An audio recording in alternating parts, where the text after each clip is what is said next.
Usa ka tingog, usa ka katawhan.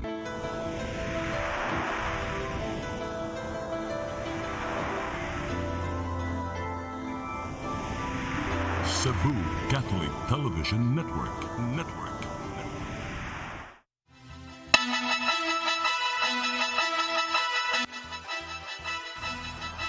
Tuluhan sa mga balita sa Sayre 47. Kapitolyo way nahimong kalapasan pagtapok sa mga tao dito sa lungsod sa Manidihos base sa report sa kapulisan. Cebu City Fire Department nakadawat og bag-ong kahimanan pagresponde sa sunog. Basically, ang function ng Bureau of Fire Protection ay to save lives and properties.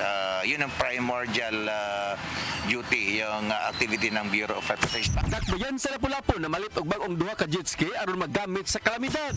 Sunog miulbo sa dakbayan sa Mandawi. Subo, Kabisayan ug Mindanao, Pilipinas ug sa katawhan kutob sa maabot sa tong Sibya sa tibuok kalibutan maayong hapon. Live kita karon sa CCTN Channel 47 ug dungan nga madungog sa DYHP RMN Cebu. Kini ang tulumanon sa nagunang kasayuran nga angay natong masayran. Tulumanon sa patas nga mga balita ug opinyon. Uban ni Attorney Rofil Fernandez Banyok, ako si Divine Marshall Flores ug kini ang Sayre 47.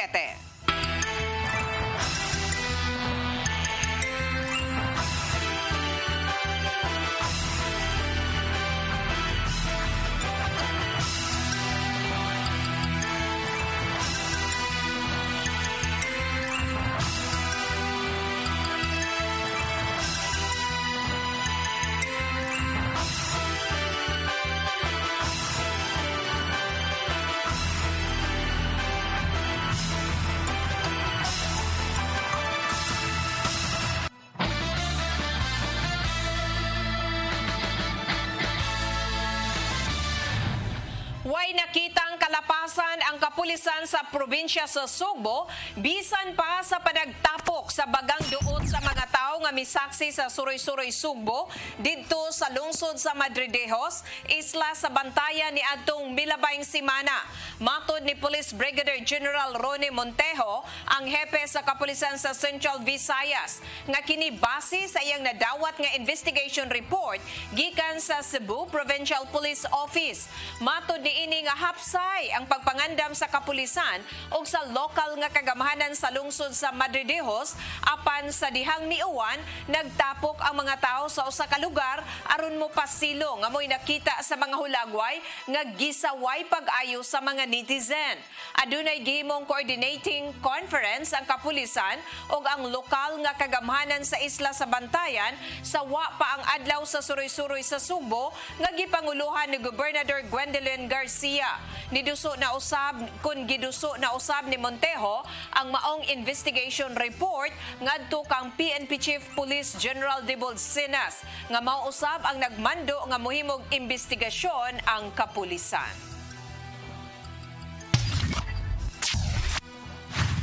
Wa makatala og bag-ong kaso sa COVID-19 ang syudad sa Lapu-Lapu kagahapon. Kini mauna ang ikatulo kasunod-sunod nga adlaw nga wa makatala og bag-ong kaso sa COVID-19 ang syudad sukad pa ni adtong Biyernes. Sa datos nga giluwatan ni Grace Karungay, ang pangu sa City Epidemiology and Surveillance Unit, nga sud sa usa ka semana nakatala lang og 8 ka bag-ong kaso sa virus ang syudad. Sa 30 ka barangay sa syudad sa Lapu-Lapu, 16 ka barangay ang wa na usab makatala og kaso sa COVID-19. Kini naglangkob sa mga barangay sa Pusok, Marigondon, Canhulaw, Buaya, Punta Inganyo, Suba, Basbas, Tinggo, San Vicente, Talima, Santa Rosa, Sabang, Kauoy, Baring, Tungasan, Panganan ug Kauhagan. Sa kasamtangan, anaalay 97 ka mga aktibong kaso sa COVID-19 ang maong syudad.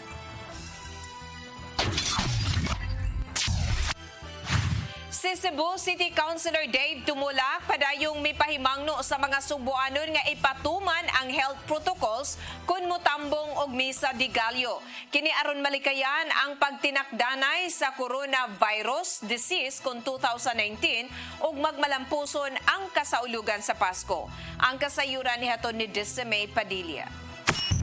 Giawhag ni Cebu City Councilor Dave Tumulak ang mga manimbahay nga dili maakomodar sulod sa simbahan sa syudad sa Sugbo atol sa misa de Gallo nga magdala og ilang kaugalingong bangko aron malikayan ang pagkatap sa COVID-19. Sigon ni Tumulak ang mga simbahan mipili nga gamito ng ilang tungkaran aron pag-akomodar sa mga gustong motambong sa misa de Gallo apan kinahanglan strikto nga sundon ang social distancing. Ilabi na nga 50% lang ang gitugutan nga capacity sa simbahan sa mga lugar nga ubos sa Modified General Community Quarantine. Ang mga barangay, pagputang sila o mga markers, asa sila pwede mapahimutang nilang ilang mga bangko. Paglikay na nga dunay paghinikapay sa mga bangko, dunay bangko ang simbahan ang barangay, pagpilit nila ibutang, di maglikay sila niya simbako, dunay magtinagdalay, muna nga ang ilaha, gihangyo ang mga tao na may magdaog bangko. Si Konsehal Tumulak usa sa mga gitahasan ni Mayor Edgardo Labella pag-coordinate sa mga simbahan aron ang syudad makaumulo guidelines sa misa sa kadlawon. Gipahinumduman ni Tumulak ang katawhan sa pagsunod sa balaod ug pagsulog og face mask ug face shield kun motambong sa misa de Gallo. Dito sa simbahan Palangdaan, doon naman sa taga-barangay nga mo-check sa temperature o niya kadtong mga doon ay ipamati sa lawas, i-discourage lang sila nga dili lang sila musimba. Ilagi na lang diha sa social media.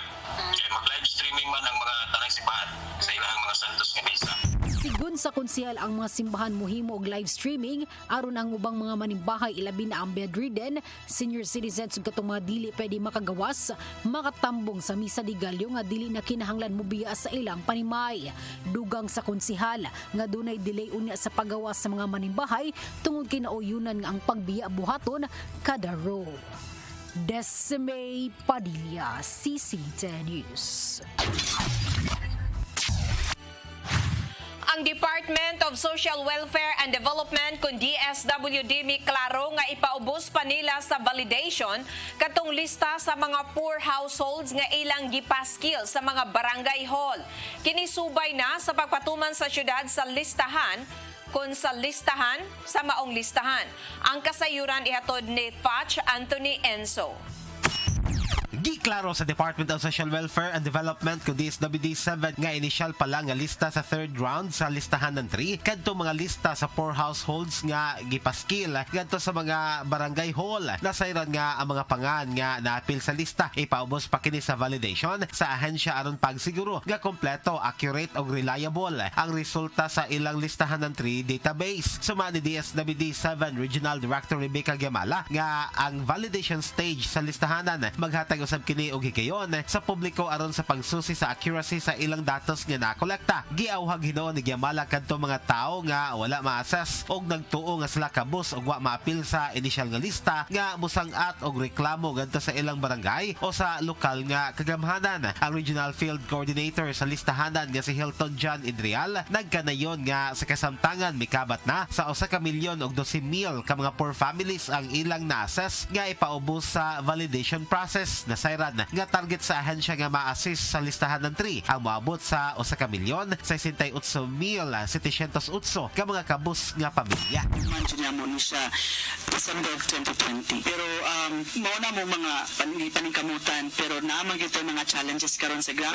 Nga naagid tayo mga areas nga naka-lockdown gihapon, granular lockdown, naagid po tayo gihapoy ka ng mga areas nga less accessible tungod ang mga pag-ulan-ulan, pagbaha and mga ubang mga sitwasyon nga napanghitabo karon. Kung dili gid siya mahuman, maka-spill over ka sa Region 7, di paningkamutan na mo mahuman by January of 2021. Fach Anthony Enzo, CCTN News. Gisugdan karong hapon ang distribution sa financial assistance alang sa mga senior citizens sa syudad sa Mandaue. Ang personnel sa Office of the Senior Citizen Affairs kon OSCA ug City Treasurer's Office kon CTO inubanan sa kapulisan ug barangay Tanod mao'y nag-apod-apod sa ayuda. Adunay posibilidad nga mulanat ang distribution hangtod sa Disyembre 21. Ang syudad adunay 22,856 ka mga kwalipikadong senior citizens. Samtang sa tanang personnel nga gipaubos sa rapid test niadtong Biyernes, way nagpositibo sa COVID-19. Pero Pero natay extension, it could reach up to December 21. So, muna ma-include na siya sa atong nanay ni gamit og mga authorization forms. Kaya napamantaon tay uban nga mga seniors nga naka-lockdown pa. Ang uban wala pa gyud kabalik diri. So entitled gihapon sa kuan atong kanang financial assistance. Matagan hapon sila. Pero kuan na siya. Wala nay kanang payout ari dito sa treasurer's office. Adto na ta sa barangay. Moabot sa 41.6 ka mga toneladang basura ang nahipos sa gipahigayong clean-up drive ni atong Sabado sa mga sapa o kabaybayunan sa dakbayan sa Sugbo. Matod sa Department of Public Services nga kini mo'y dakolekta sa usa ka oras og tunga nga pagpanglimpyo. Matod usab sa Cebu City Coastal Management Task Force, naka-station ang mga nanglimpyo sa Mahiga ug Tejero Creeks. Apil na ang Tejero Bridge sa baba sa Guadalupe River, Pasel, Mambaling og South Road Properties ug sa Sawang Calero ug Dancolon. Moabot sa 2,500 ka mga volunteer ang nagtinabangay sa paglimpyo din sagad sa mga nahipos ang mga plastic bottles ug styrofoam.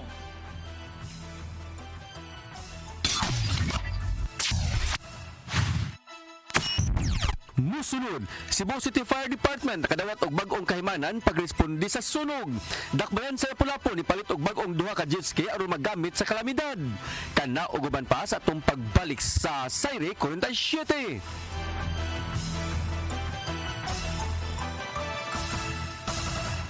Ako si Mr. Rudy Romares, electrical subcontractor ng maong building. Ani adto nga wala pa ko mogamit og ko'y sakit akong tuhod, iglakaw na ko. Akong mga lutaha, no? Labi na gikan ta sa overtime. Di sa ko ganahan mo kaon, nindot na ang resulta kay karon moagi ta sa rampa diha, no? Maglakaw ra jud ko. Mga batan-on nga mauwahin akong lakaw kay kusog na ko mulakaw tungod sa paggamit nako sa koy. So ay mo gamit sa koy kay nindot kay resulta. Daghang kay salamat sa koy. Herbal capsule, barato na, epektibo pa. Koy Herbal Capsule. Malipayong Pasko natong tanan. Disyembre 25, adlaw sa atong Ginoong Hesus.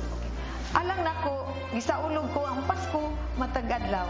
Pinaagi sa pag-alagad ko sa katawhan ug labi na sa mga kababayan nga nagkinahanglan nga agakon alang sa pagbag-o ug kalambuan. Malipayong Pasko ug bulahang bagong tuig kanatong tanan.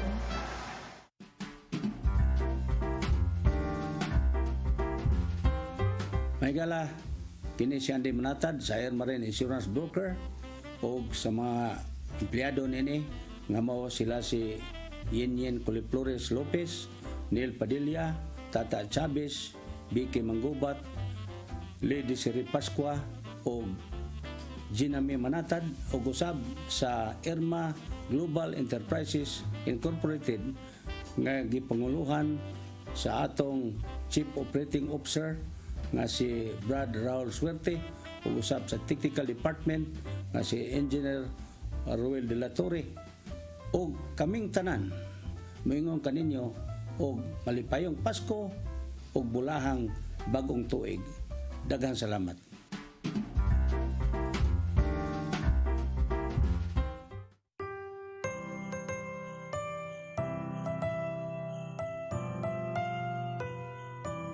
Ini si Atty. Paul Omila sa Task Force Haring Tupas ug sa Tulmanon Krimen ug Drugas ug anak mo asawa Dr. Daisy Soliano ug anak Gideon Nimrod motimbaya pa ninyo og malipayong Pasko ug bulahang bagong tuig ug mabuhi ang butugan sa Bisaya.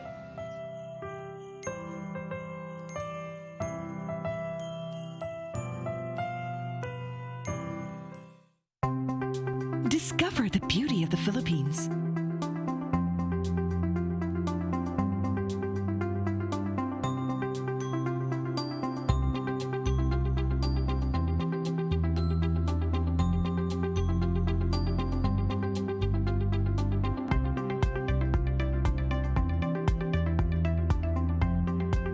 With Philippine Airlines, the country's flag carrier.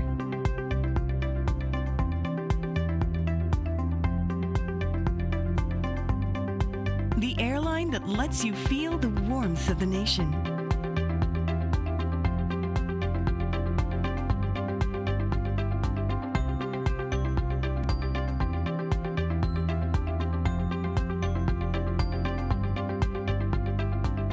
mabuhay.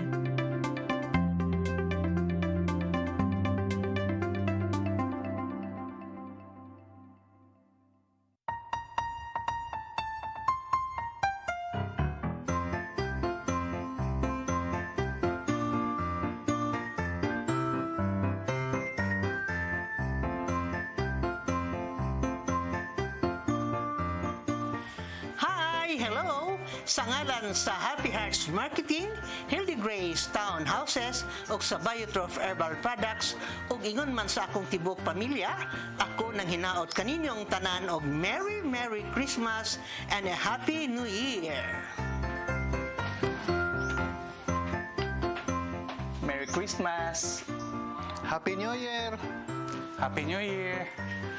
Happy New Year! Merry Christmas, everyone! Happy Holidays!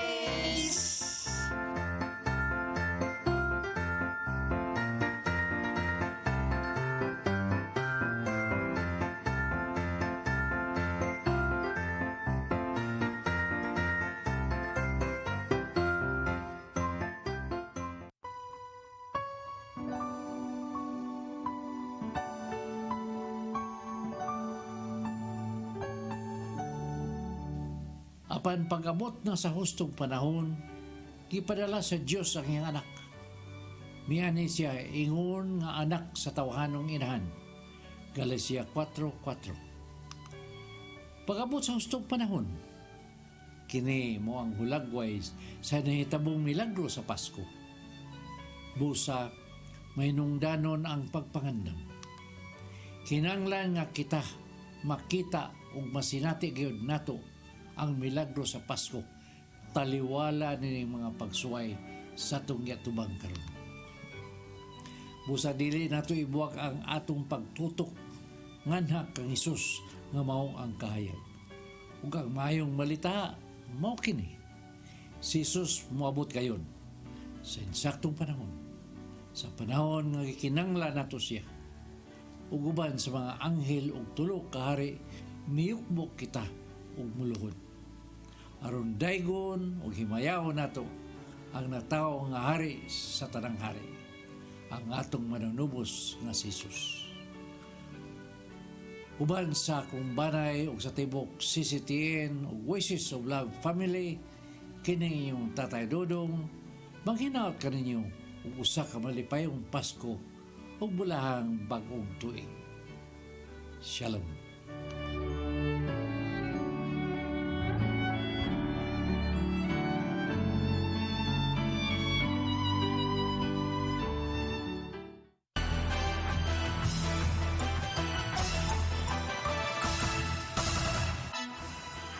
Cebu City Fire Department nakadawat og bag-ong ekipo nga gihulagway nga dako og tabang ilabi na sa pagresponde og mga emerhensya nga nalambigit og mga high-rise buildings. Gipahigayon ang turnover area sa area ladder kaganinang buntag.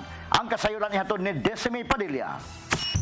Duha na kabuok ang area ladder nga naa karon sa Cebu City Fire Office. Human ganihang buntag, gi-turn over ang 80 million worth nga area ladder truck gikan sa Bureau of Fire Protection National. Ang turnover ceremony gipahigayon sa tubangan nga bahin sa Cebu City Hall nga gitambungan mismo sa ilang fire chief nga si Fire Director Jose Embang Jr. Sa turnover gipakita nila kung unsa ka modernize ang maong area ladder truck. Ang gitas-on niini ang mga ekipo sa maong truck, ingon man gipakita sa nila nga doon na sila bag-ong safety nga air caution bag nga magamit ilabi na kung dunay suicide attempts. Mato di Fire Director Jose Embang Jr., gikinahanglan nga dunay ladder ang Cebu City Fire Office, ilabi na nga nagkadaga ng high-rise building sa syudad. Giklaro sab niini ang area ladder truck dili ilang magamit sa fire operation, apan pwede sab kini sa rescue operations. Basically, ang function ng Bureau of Fire Protection ay to save lives and properties. Yun ang primordial duty, yung activity ng Bureau of Fire Protection. Paano ba ma-ensure natin na safety ang mga tao? Alam mo ninyo, lalong-lalo na pagkakaw nakatira sa mga high-rise buildings, ang unang-una mong iniisip or tinitingnan ay, safe ba ako rito? Paano kung magkasunog? Halimbawa, sa Ayala natin ngayon, nagpapasalamat din kami. Unang-una, pangalawa also is the mayor at saka yung Ayala. In fact, nagko-construct na sila ng paglalagyan ng ng ladder truck natin. At alam niyo, magandang message kasi pagka mayroong mga yung presence ng fire and even yung police, lalo-lalo kami mga specialist equipment sa ating mga kababayan, yung na-ensure yung safety nila. Ubos sa administrasyon ni Presidente Rodrigo Duterte tingwa nila nga i-modernize ang BFP ug sigo ni Fire Director Imbang gisugdan na kini og himo dili lang sa mga ekipo sa mga kabumbiruhan apan apil na sab sa ilang mga tawo. Ito ay isa sa mga priorities ng ating presidente, si President Duterte, dahil nga sa modernization ng Bureau of Fire Protection ay yung mga highly urbanized cities ay bigyan ng mga equipment na kung saan ay para maibsan or maiwasan yung mga injuries na pwedeng to be sustained by yung mga employees or yung ating mga kababayan na nasa sa mga high-rise buildings. Kasi alam ko napakarami rin mga condominiums na i-construct na sa Cebu City. Si Cebu City Mayor Edgardo Labella nagpasalamat sa mga ekipo nga gihatag sa Cebu City Fire Office kay matud pa dako kayo kini og tabang ilabi na sa pagresponde og mga emerhensya. So, karon pasalamat ko sa Bureau of Fire Protection, headed by no less by the Commanding General Gud dinhi karon delivered sa area ladder o sa kusyon nga atong gipangayo. Desmay Padilla, CC10 News. Gibanduan ni Bureau of Fire Protection Fire Director Jose Imbang Jr. ang iyang mga tawo nga kanunay alerto ilabi na ning panahon sa holiday season. Matud ni Imbang nga kinahanglang focus sa ilang trabaho ang mga sakop aron masiguro nga luwas ang katawhan gikan sa mga dutang panghitabo ug ubang mga emerhensya. Samtang si Dr. John Ray Sanchez, Medical Director sa Cebu City Ambulance Services, mitugan nga sukad natong buwan sa Septembre hangtod karon nakaresponde na ang ilang ambulansya o babot sa 200 ka mga kaso. Samtang giawhag nini ang katawhan nga mas magmatngon karong holiday season ilabi na nga ana gihapon ang hulga sa COVID-19. Bisag holiday, standby ta 24/7 naagid ta. So ato lang ikuan nata sa Facebook, natay page sa EMS, natay page sa Cebu City Disaster Office, natay mga numbers ito, emergency nga numbers. So pwede rin ta katawag or pwede ra ta mo PM sa atong page. Gilabhan ni Mayor Edgardo Labella si Konsehal Alvin Dizon tungod sa pagkwestiyon sa konsehal sa budget nga gipangayo sa mayor. Giulagway ni Labella nga giingong gasigi ug babag si Dizon og gikwestiyon niini kung unsay nabuhat sa konsehal dihang miulbo ang pandemya. Apan si Dizon siyang bahin mitataw nga daghan siya og nahimo dungan sa pagbutyag ang iyang mga pangutana labot sa budget lehitimo kini nga angayang tubagon sa mayor. Ang kasayuran ihaton ni Desmay Padilla. Si Mayor Edgardo Labella mibutyag nga wala na siya masurpresa pa sa pagkwestiyon matud pa sa mga konsehal sa oposisyon sa budget nga gipangayo niini sama sa confidential funds guban pa. Sigun sa mayor, basta gikan sa iyang opisina ilaha kini matud pangkwestiyonon sama sa giingong gibuhat ni Konsehal Alvin Dizon sa pagkwestiyon sa iyang confidential fund. Gilabhan ni Labella ang mga konsehal sa oposisyon pinaagi sa pagkwestiyon kung asa sila dihang miulbo ang kaso sa coronavirus disease kung COVID-2019 sa Cebu City kay matud pa wala gyud sila igkita og gani ang iyang mga konsehal maoy dunay gitrabaho.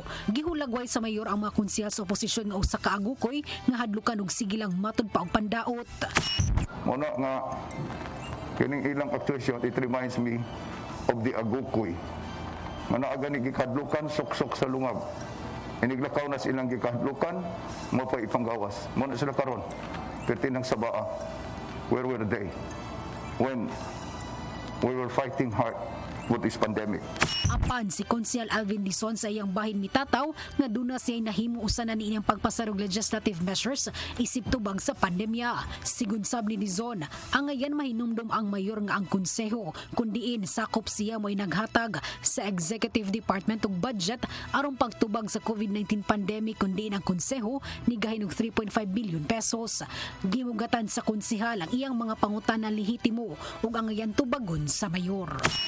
Igo lang ko ni padayag sa ni padangat sa sentimento sa akong mga constituents from the civil society sa proposed budget ron sa administration. So tungod lang na kay tingali ako, especially ako, na very vocal kay sa budget kay wa man ko'y absent sa budget hearing. Si May. Pero yung magpo-present. So, kung na ako dito, lain magpo-tingog. Ang nitambol, si Vice Mayor, ang Majority Floor Leader, and two other councilors nga. Ako rin usahin sa minority mo tampong. So, ang mo-raise po mga questions. But these are legitimate questions concerning the budget. So, may tagtubagon po unta o tarong sa mayor, dili lang po siya mo. Ingon nga, kung siya mong gibuhat. Desmay Padilla, CCTV News. Mipalit og duha ka jet ski ang kagamhanan sa Dakman sa Lapu-Lapu nga mibalor og 4 milyones pesos aron magamit sa Disaster Risk Reduction and Management Office kon DRRMO.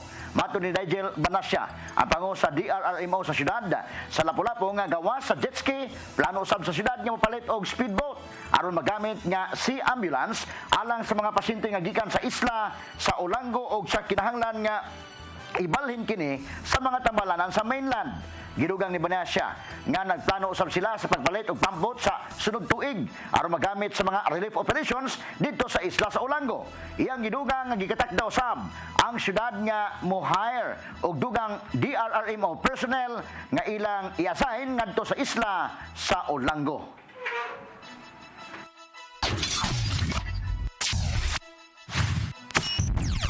Musunod, sunog Biolbo sa Dakbayan sa Mandawi. Kana og uban pa sa atong pagbalik sa Sayre 47.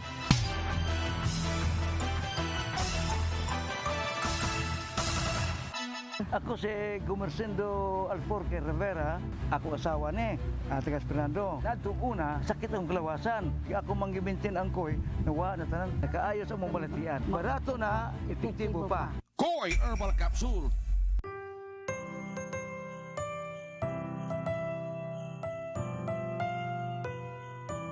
Kini si Attorney Paul Omila sa Task Force Haring Tupas ug sa Tulmanon Krimen ug Lugas ug anak akong asawa, Dr. Daisy Soliano ug anak Gideon Nimrad, mutimbaya pa ninyo og malipayong Pasko ug bulahang bagong tuig ug mabuhi ang butugan sa Bisaya.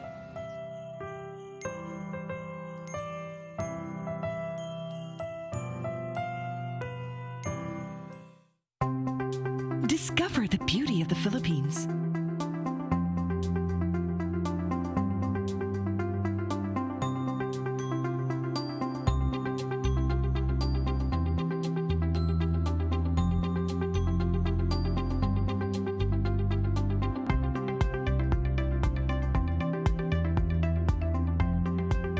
With Philippine Airlines, the country's flag carrier.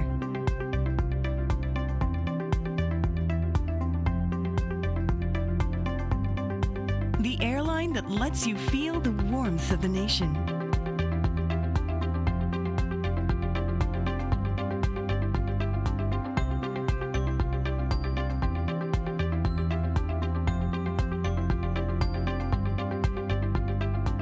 Mabuhay!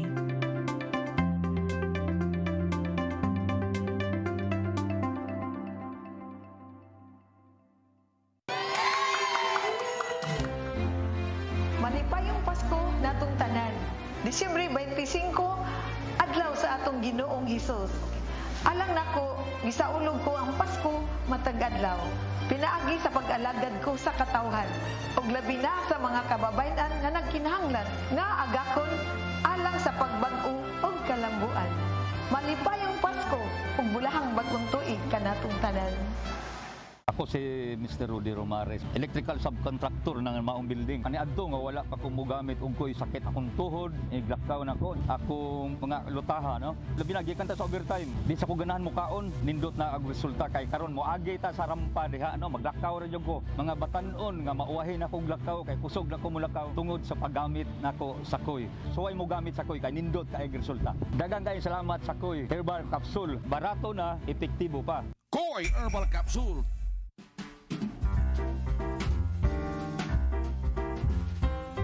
May gala, kini si Andy Manatad sa Air Marine Insurance Broker o sa mga empleyado nini nga mao sila si Yenyen Coliflores Lopez, Neil Padilla, Tata Chavez, Vicky Manggubat, Lady Siri Pascua o Ginami Manatad ug usab sa Irma Global Enterprises Incorporated nga gipanguluhan sa atong Chief Operating Officer nga si Brad Raul Suerte ug usab sa Technical Department nga si Engineer Ruel de la Torre ug kaming tanan moingon kaninyo og malipayong Pasko ug bulahang bagong tuig.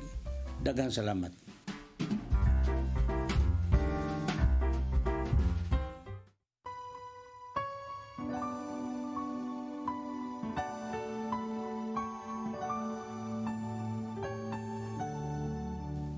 Apan pag-abot na sa hustong panahon, gipadala sa Diyos ang iyang anak.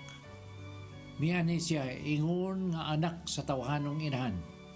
Galatia 4:4.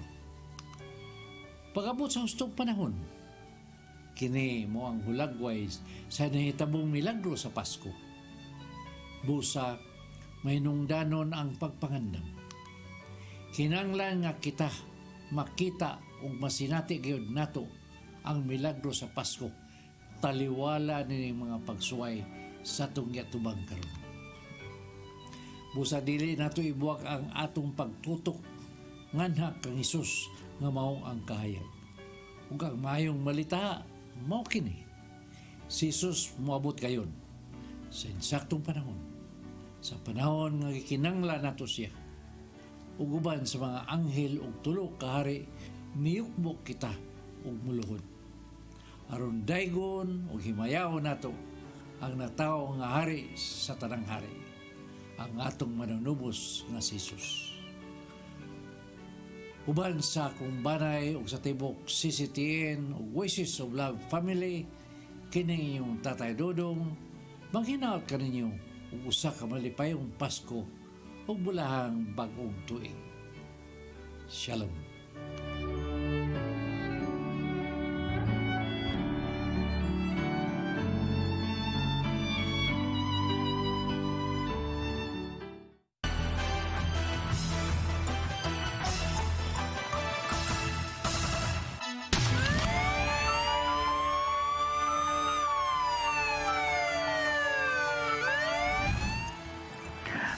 Size kapanimay na ugdaw sa 574 ka mga individual ang napiktuhan sa sunog alas 10:12 kagabi sa may Sitio Superior, Barangay Luok, Siyudad sa Mandawi.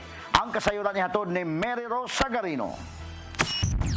Duha ka semana kapin sa dili pa ang Pasko, 574 ka individual ang nawad-an og Pinoy-anan sa nahitabong sunog sa Sitio Superior, Barangay Luok, Siyudad sa Mandawi kagabi. 96 ka panimay ang naugdaw ug 120 ka pamilya ang naapektuhan. Kasamtangang gihikling ang mga nasunugan sa Barangay Gym ug sa duol nga tunghaan. Si Kapitan Alan Shazon nagkanayon nga makipagpulong pa siya sa konseho kung mopaubos ba og state of calamity. Depende kung say kining kuan kadto sa fire kung unsa gyud ang ilang yung kining makuha na kining pagsusya na nga dako bagyod o pwede tang maka kuan tag calamity o I don't know maguwatan ta kung sa resort sa pagkakaroon ato lang sa kaso ang mga kuan. Gipanghatagan na usab og pagkaon ang nasunugan sa City Social Welfare and Services kon CSWS. Nadawat sa kabumbiruhan ang alarma alas 10:12 kagabi ug na fire out kaganina ang alas 12:29 sa kadlawon. Giban-aban ang anaa sa 1.4 million ang danyo sa sunog. Base sa investigasyon sa Mandawi City Fire Station, ang pag-spark sa poste sa lugar ang hinungdan sa sunog. Probably sa cause of fire nato na kay tungod kini aron mga December na good daghang nag-series nga manakod ang mga balay-balay. So ang tendensya na niya overload. Labi na gyud og ang mga balay-balay diri uban sad nagkunik-kunik na pud sila sa poste. Ang hagipot nga daan og kusog nga hangin ang hinungdan nga nadugay pagpawong sa kayo. Pahinumdum usab sa kabumbiruhan hilabi na karong panahon sa Pasko nga ibton ang outlet sa Cirrus Lights kung mulakaw sa panimay o sa dili pa matug aron makalikay sa sunog. Mary Rose Sagarino, CCTN News. Aduna lay gamayng kahayag ang Special Investigation Task Group nga nakatutok sa investigasyon sa pagpusil patay kang Attorney Joey Luis Wi. Matod ni Police Lieutenant Colonel Wilbert Parella, Deputy City Director for Operations sa Cebu City Police Office ug Task Group Commander sa SITG Wi, nga aduna sila'y nakita gikan sa CCTV camera nga makalambo sa ilang investigasyon. Nasuta nila nga dili lang duha ang mga suspek, kundili kapin kini sa upat ka mga tao. Karong si Manaha magpatawag na usab sila case conference, din uban na nila ang National Bureau of Investigation. Makita sa CCTV video nga gitiunan usab sa armas ang ulo sa asawa sa dihang gipusil ang iyang bana. Gipasalig ni Parilla nga dili nila lungan ang investigasyon ni Wi hangtod nga di nila kini mapasakaan og kaso. Prior siya tabo diha gid siya nagbantay niya hangtod na lang na humana niya magkakuanta nga appeal siya kaya katong mga spotter bituan muduol man atong sakyanan sumarag na natay uli niya ang ato na lang problema ni pag-enhance pag-identify sa sakyanan identify ni nato ang mga sakyanan o ang motor nga gigamit murag kaya na masulbat nato ni Lamdag uban ni Tatay Dodong Limchua. Nganong nagpangayo ka man yan ang sobra ngay ang imong amahan na nag-iyaman sa dakong katigayunan. Nganong nagantos ka man yan ang mungho na imong langiton amahan muhatag man sa imong gikinanglan. Kung nagpangita kag gugma ang Ginoo, paghatag kanimo sa iyang way sukod nga gugma. Ang kamaturan mo kini ayaw na pangitaang butang nga imo nang naangkon. Ug kung ana si Jesus sa imong kasing-kasing, ana ang kalinaw, gugma, grasya ug mga panalangin. Usa siya ra gayon ang ikinanglan sa matag buhat nimo. Hunong sa imong pagkanduraw, kay diya ni Kristo pamuhuga siyang gugma ug kaluoy. Maigso, okay ni ang atong lamdag karon adlaw.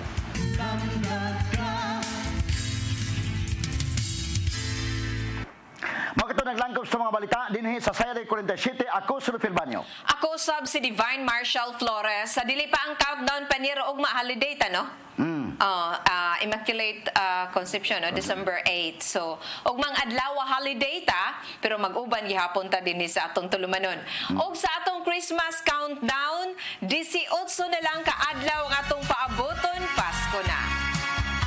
Ako si Divine Marshall Flores, Santo Dogma, dinhi lang sa inyong paboritong tulumanon. Sayre 47.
Pero busy mayor karon.